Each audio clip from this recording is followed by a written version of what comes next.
world's largest rating agency, S&P or Standard & Poor's, has lowered their outlook on India to negative, and they have blamed their change in stance to slow policy making and high fiscal deficit.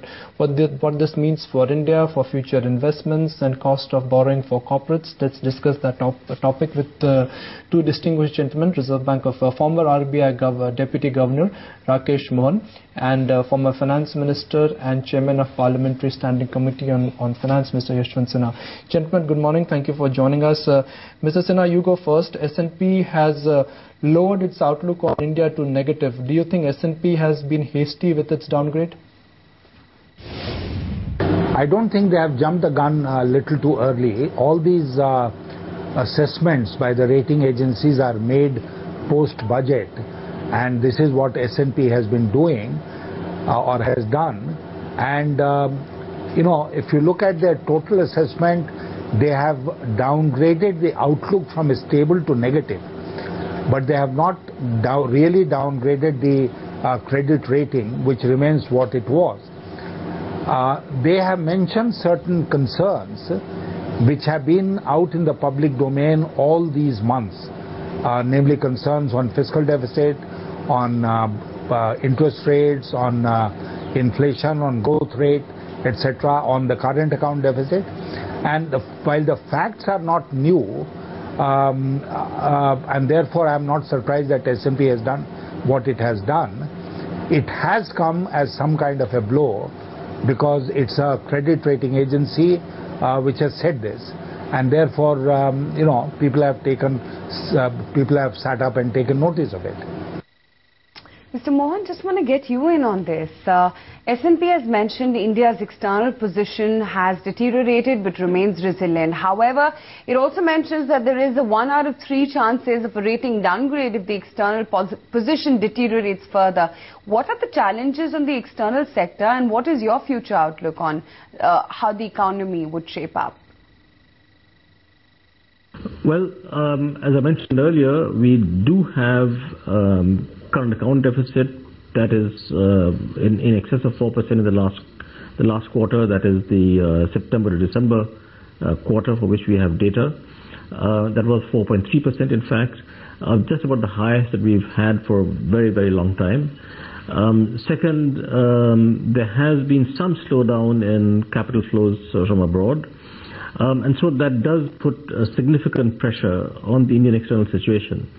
Now, because of these pressures, the Indian exchange rate, the rupee exchange rate, is moving somewhat downwards. And to my mind, that is in fact good for the economy, so that our industry does become somewhat more competitive and imports do come down. Now, of course, that does mean that if our exchange rate moves further downwards, and there is somewhat inelastic demand for commodities like oil, it would put further fiscal pressures domestically, and also some price pressures as well. But on the other hand, it would certainly be good for the external sector that there's pressure on imports being reduced, also a greater incentive for exporters.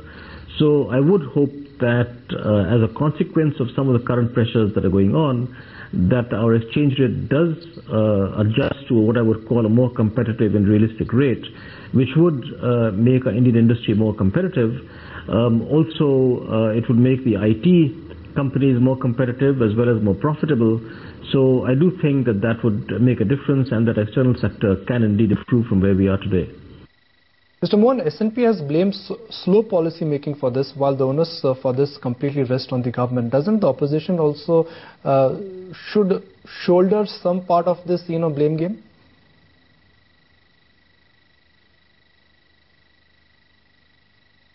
Well, as far as the fiscal deficit is concerned, to achieve the 5.1% deficit target that has been placed in Parliament by the Finance Minister, he's also said that he will contain subsidies to 2% of GDP, and he's then further said more recently that they will take action on petroleum prices, etc.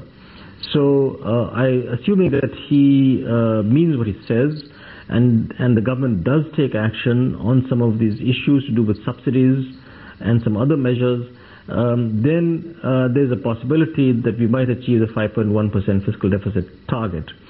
On the other hand, if these actions are not taken, then it will indeed be difficult for us to achieve the kind of target that has been placed in Parliament, and then of course there would be fiscal slippage. Mr. Sinha, you've recommended on 3 crucial bill insurances, banking as well as pension. Most experts believe that these are crucial to the process of reform taking up. What is the exact status of the bills, and will the BJP support the 3 bills when the government gets them to Parliament? The bills, as you said, have been examined by the Standing Committee on Finance of the Parliament of India, and they have been returned to Parliament. It's entirely up to the government to choose the timing of bringing these bills. We had some discussion with the Finance Minister on the pension reform bill in the last session, the winter session of Parliament.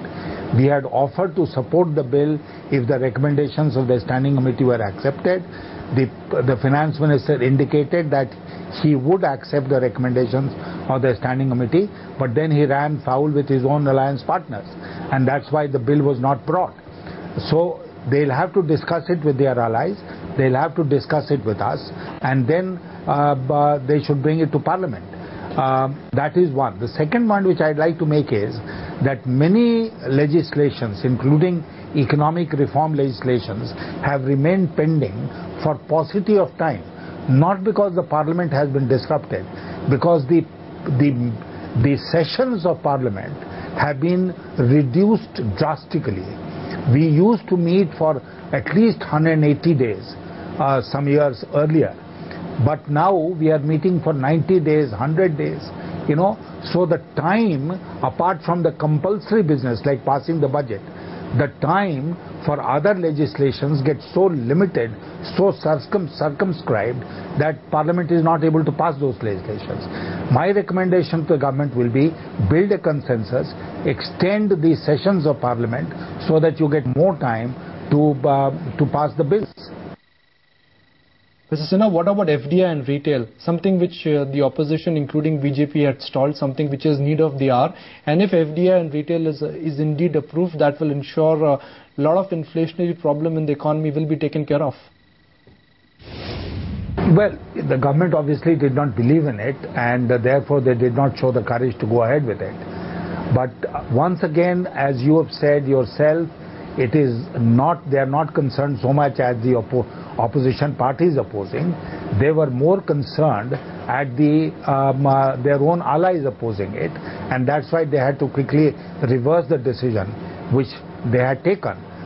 So this brings us back to the original point, that it is the responsibility of the government of the day to build consensus within the government, to build consensus beyond the government in Parliament, and then carry out the decisions that they wish to carry out. If they are not convinced themselves, if they have not done their homework, then we'll have these faux pas like we witnessed in the case of FDI in retail. Mr. Mohan, SNP has mentioned that it would like to see reforms on A, reducing fuels and fertilizer subsidies, B, introduction of nationwide GST, and C, easing of restrictions on foreign ownership in BFSI as well as retail. What do you think should be addressed on a priority basis 1 to 3? The first priority, I think, is to do with subsidies, which SNP has mentioned. I would not place as much priority on the last issue, that is the FDI and retail, etc. Certainly, I think that taking the action that the government had announced earlier, policy action on allowing FDI and retail, multi-product retail, is certainly desirable and it should be done. But I wouldn't place it as an issue that would make that great a difference in the short term.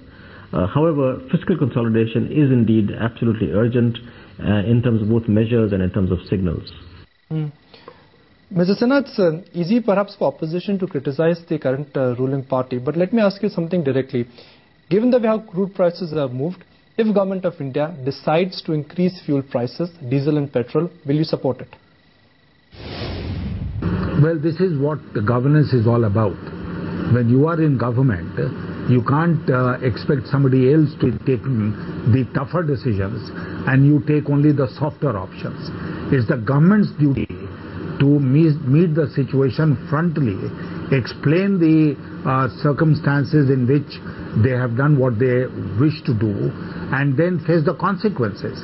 They can't say, touch me not, I don't want to do this unless you are prepared to support, etc., etc. That's not the way government functions, and if this is the way this government is functioning, then I'll go ahead and say it has no right, no business being in government. Mr. Sinha, are you saying that Pranab Mukherjee, the finance minister, should focus on his fiscal management and go ahead with the fuel price hike? No, I am not saying anything of that kind. I am merely saying that government of the day faces crucial decision-making choices at given points of time, and it's entirely the responsibility of the government to take those decisions and not blame other people, especially the opposition. The opposition's role is to oppose. That's why we have the opposition and the government in a parliamentary system. So you can't say opposition is opposing, so how do I move forward? You move forward because you are in government. You do what you consider to be right because you are in government. And you can't always be calculating electoral arithmetic. And if you do so, why blame the opposition if we are also calculating the electoral arithmetic? So let's look at GST. Experts, Mr. Sinha, feel that if GST is fully implemented, it will add 1% to the GDP. Since you're the chairman of the Parliamentary Committee on Finance, how soon that committee is likely to approve full implementation of GST? The GST is work in progress. It is in what can only be called the legislation making process of Indian Parliament. It's been introduced in Parliament. It is with our standing committee, and we are trying our best to expedite our recommendations, and hopefully we'll be able to do it very soon and not again give an alibi to the government to say that an important piece of legislation is held up because of the parliamentary process in India.